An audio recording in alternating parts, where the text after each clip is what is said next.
Again and again in his political career, Donald Trump has been written off and then has fought back. Is this another of those moments, or is he really flailing? Is his presidency even falling apart? It has been quite a bad week in foreign affairs for Donald Trump. Sarah, let's start with that and start by going through what it is that has gone wrong for him, what it is that seems confused about his reactions. Yeah, it's getting more and more confusing what he's saying, and it's more and more contradictory as well. Throughout the course of the conflict with Iran, he's often made some quite optimistic, maybe the generous way of putting it, statements about being close to a deal. Quite often he said them, it appeared, in order to kind of boost the markets a bit if they were getting the jitters about the oil price. But it's more erratic now, what he's been saying. Let's just go through the last couple of days. On Monday, we had him threatening to bomb Oman, a US ally who's talking to Iran at the moment about trying to reopen the Strait of Hormuz. He was going to bomb them to he said, if they got in the way of a deal.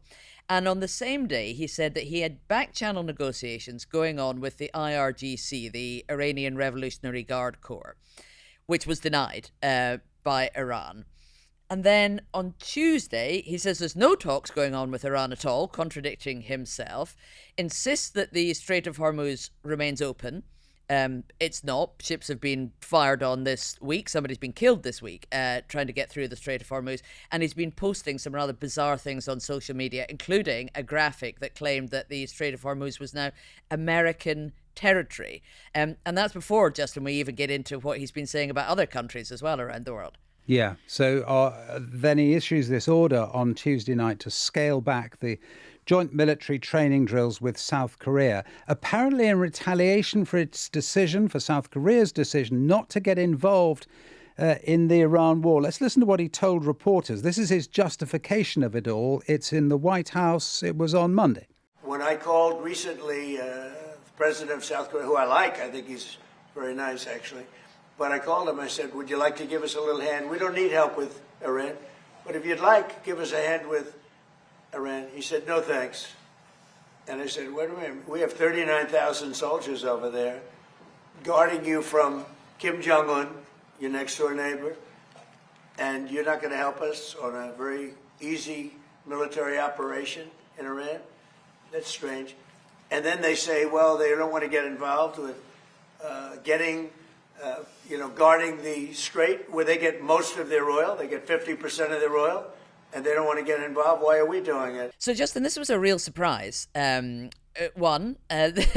president turning his attention to the Korean peninsula, and two, lashing out at South Korea, another staunch ally, usually, of the United States, who it seems he wants to punish for not enthusiastically joining his war with Iran, even though he said he didn't need their help, and because he thinks that there's too many US service members there, too much subsidy essentially from the United States towards South Korea. But it's also part of him rekindling his flirtation, I think, is the best way to put it, with the North Korean leader Kim Jong Un. Yeah, and he was asked, wasn't he, about that. Let's listen, actually, to the obvious question that arose from his decision to scale back those military exercises. How do you respond to those folks who say that you are prioritizing the interests of adversaries in North Korea over our longtime partners by scaling back the military exercises? No, I'm making it much safer. You see, I'm actually making it much safer. Kim Jong Un has always treated me with great respect, and we met on numerous occasions, actually, two primary occasions, spoken and spent time. I understand him, he understands me. You're doing war games. I get along with him. You know, he didn't like Biden, he didn't like Obama, he didn't like anybody. But I get along with him very well. No, what I'm doing is making things safer. Now, that's a questionable claim, but there are reports that Donald Trump's really eager to have another meeting with Kim Jong Un, that he wants him to come to the United States before the end of this year, maybe in November or so. And just to tempt him, he's been posting images on Truth Social as well. So there's one meme that Donald Trump posted that's a picture of Kim Jong Un surrounded by army generals, and he's on the phone, and the caption says, "Hey, Donald, we cool, right?" So exactly what that means, I'm not entirely sure. But it's clearly some kind of little wink at Kim Jong Un saying, let's get together, let's have a chat. Yeah, there was this great article by Peggy Noonan, who was once Ronald Reagan's speechwriter. So she's a veteran. I think she'll forgive me for saying. She writes for the Wall Street Journal. She has a column in the Wall Street Journal. She's increasingly worried about Trump. She wasn't necessarily against him when he was elected a second time. She could see why he was elected, rather, as I was saying, we could on this podcast. But she's now saying, and I thought it was such a telling point, and it goes to what you've just been talking about, Sarah. She says the thing is about Trump, he's always trying to move on. He's always trying to find something else, he gets bored, he gets frustrated, and he's always, and in previous times, has always been able to find another target, ruffle some other feathers, pick a new fight, have a new argument, and move on. And with Iran, you can see him trying to move on with Kim Jong Un. You can see him trying to move on the subject, and also the focus of everyone's attention. But the trouble is with Iran, it's such a big thing that has happened, and it's having such an impact potentially on him domestically as well because of the price of gas, etc., that he's just not able to move on. And you can sort of feel his frustration, can't you, in that? Yes, you can, and we'll get to how it's impacting the politics domestically here in a bit. But let's just unpick a little bit of what we think he's trying to do here. What they're saying around the White House, what aides to Donald Trump are telling us off the record, is that this is part of a strategic pivot where Donald Trump is now going to look at Korea, look at talking to Kim Jong Un, look at other parts of the world where he thinks that his attention is needed, and deprioritize Iran. Now, I mean, do they think that we were born yesterday? I mean, obviously he is trying to change the subject. Obviously he's trying to move on from Iran because he's stuck. He's in a quagmire of his own making. He doesn't know what to do. Iran are pretty clearly dug in without any prospect of doing a deal this side of the midterm elections because they know the war carrying on hurts Donald Trump domestically. So yeah, he's trying to change the subject, possibly because he's bored of it, also because he's stuck. But it's not necessarily going to work. And that side of him, it's what Susie Wiles, his chief of staff, once called his alcoholic's personality, isn't it? This idea that he just goes on and is endlessly optimistic in spite of things not going well. And that actually, again, is brought up in Peggy Noonan's article, because I haven't read it yet, but I know you've read this book that has been written by two New York Times journalists about the first half of the second term. And one of the things she refers to, which I think is in that book, is a conversation he has with Tucker Carlson, his former ally. I don't think you could really call them allies anymore, but Tucker Carlson, the right-wing media personality, who rings him and says he's worried about the idea of going to war with Iran. This is before the war actually happens. And Trump says to Tucker Carlson, it'll be fine. Don't worry about it. It's going to be okay. And Carlson says, how do you know it's going to be okay? And Trump replies, because it always is.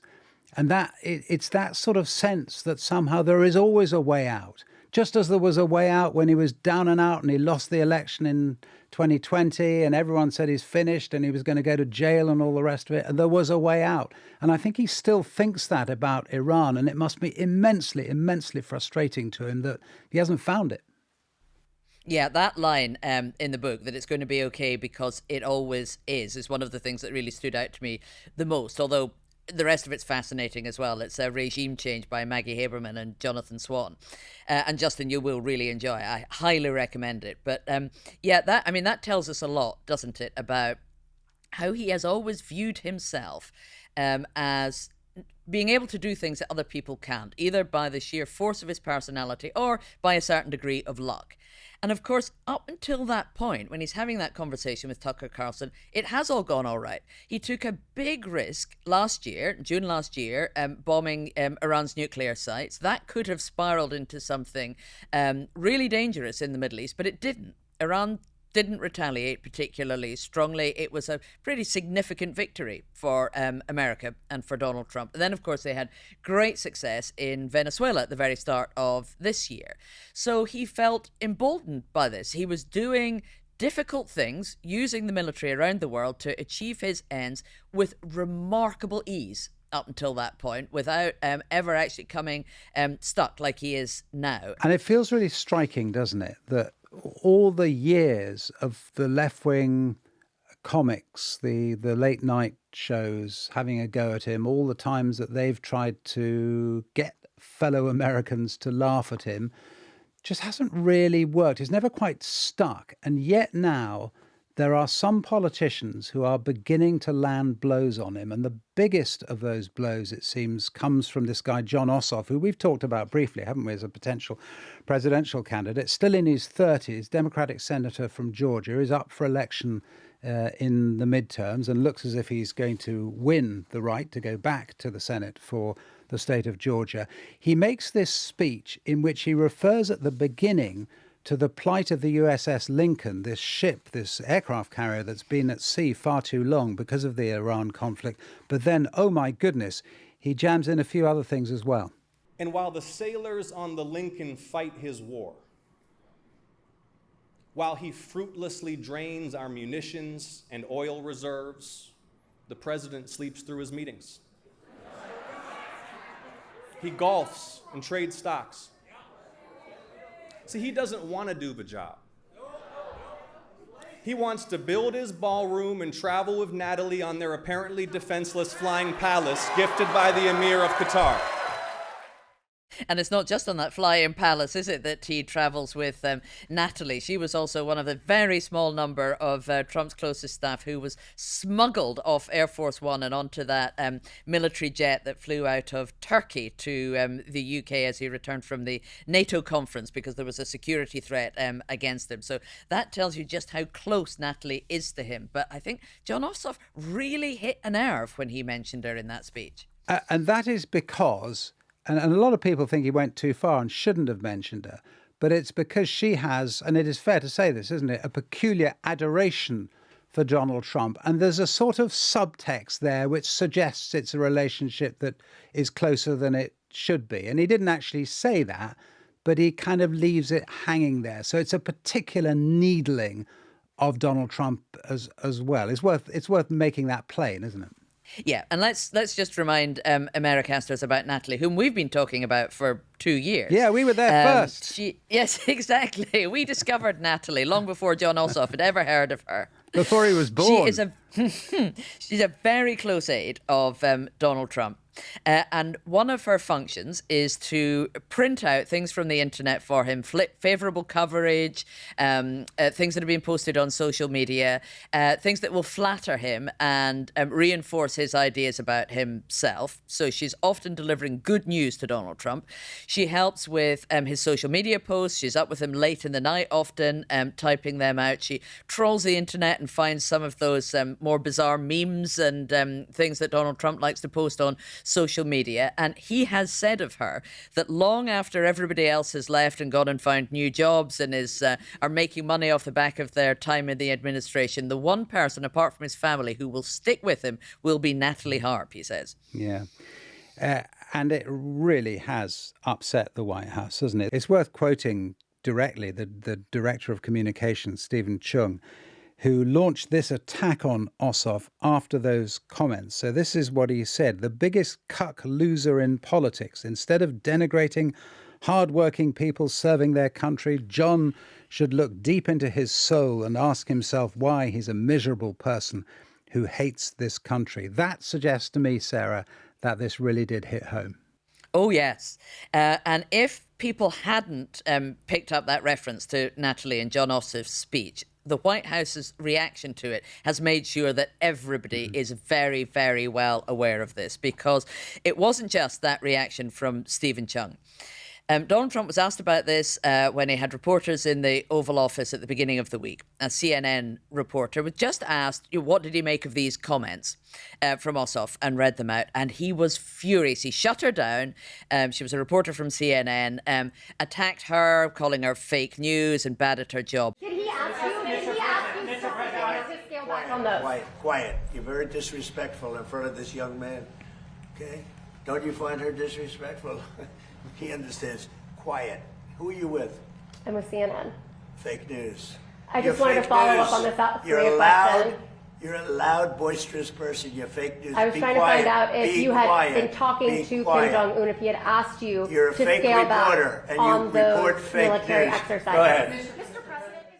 But then the White House went on social media and really lashed out at this woman, saying that her children should be ashamed of her, that she was terrible at her job. I mean, really vicious and over-the-top attack on her personally, which of course provoked its own reaction with lots and lots of other reporters coming to her defence and turning this into a big story that it didn't need to be, and causing lots and lots of people to ask, why are they so sensitive about any mention of Natalie, who happens to be a very, very attractive woman, often seen at Donald Trump's side, and described today in the New York Times, because everybody's writing about her now, New York Times calls her a platinum blonde geezer of positivity, there to buck him up when the going gets rough. And it's worth just going through those words again. So it's travel with Natalie is just, well, it's 3 words, isn't it, which caused that damage. But apparently defenseless flying palace gifted by the Emir of Qatar. He's golfing and trading stocks. He doesn't want to do the job. All these needles somehow jammed together like that by Ossoff just seem to hit home in a way that they hadn't before. And I wonder whether that is in part just because of the context, because Donald Trump is very, very unpopular at the moment. And you think of presidents in the past who've done badly in midterm elections, and they often do. Obama, Bush, W. Bush, both of them very much come to mind, and both of them suffered really quite grievously at midterm elections. But actually, I was looking, their approval ratings at the time of their midterms were both in the 40s, sort of 42 to 45 range.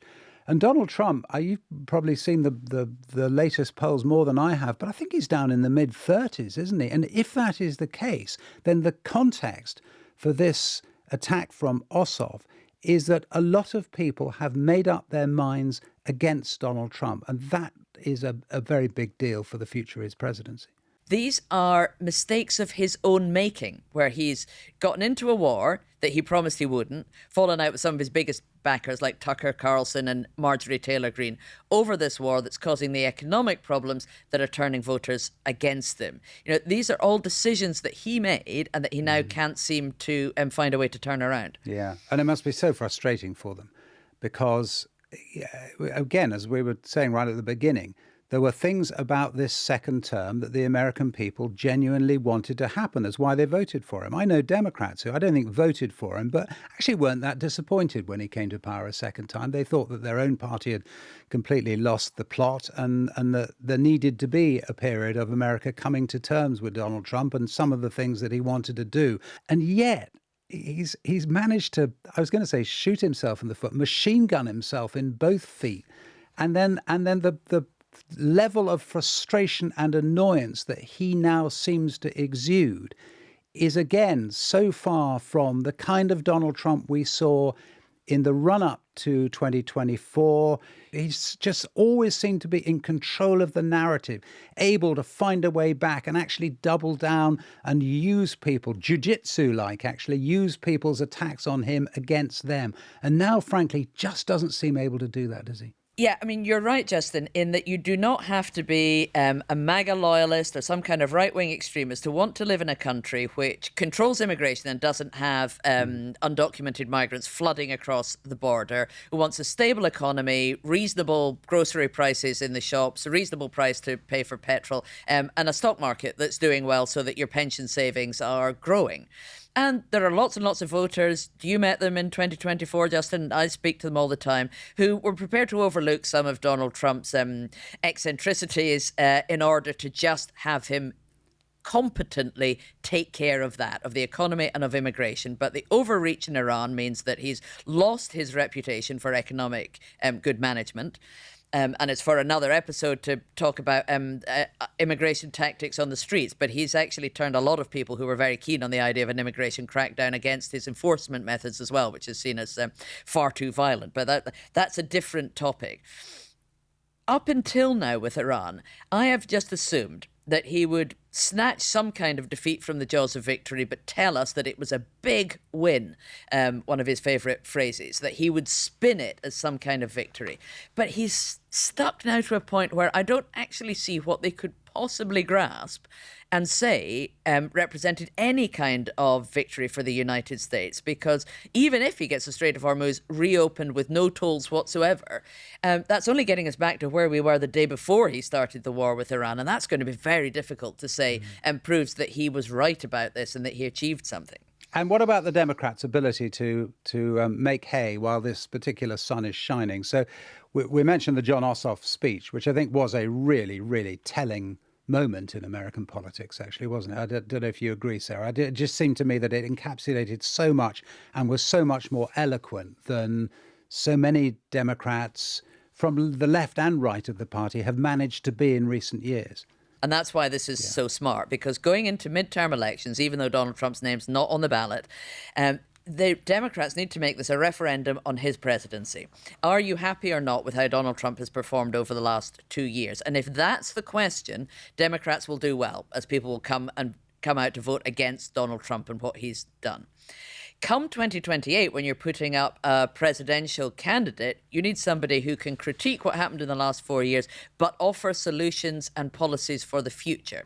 And that's when the real debate, of course, from the Democratic left and right of the party will coalesce. Right now, what they don't need to be doing is discussing Medicaid for all and taxes on millionaires and billionaires and some of the more controversial things on the Democratic Socialist agenda, because now's not the time to be putting forward answers. Now is the time to be asking some tough questions about what Donald Trump has been doing and save your platform for the future for a different election. And that's one of the ways in which I think the Democratic Socialists are muddying the waters a little bit for Democrats when it comes to what they ought to be doing right now with the midterms.